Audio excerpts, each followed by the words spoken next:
Welcome to the Learning Pines YouTube. We hope this video helps. You start by opening settings immediately. Press Win+I. Once the window appears, click Privacy and Security, then choose Windows Security. This brings up the centralized app that controls alerts and icons. You do this because the taskbar icon is controlled from here, not from an arbitrary app.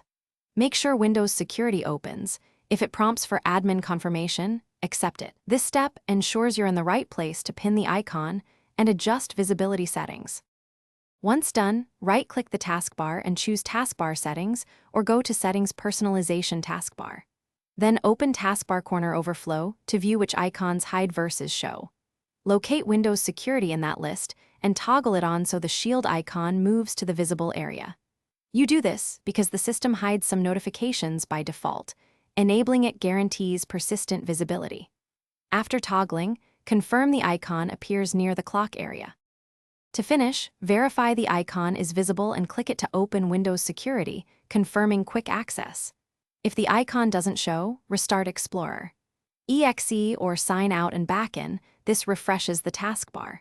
Make sure the Windows Security service is running and that no group policy is hiding notification icons.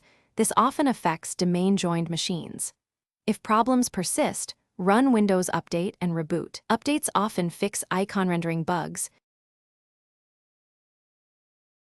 Thanks for watching. Consider subscribing if we helped you.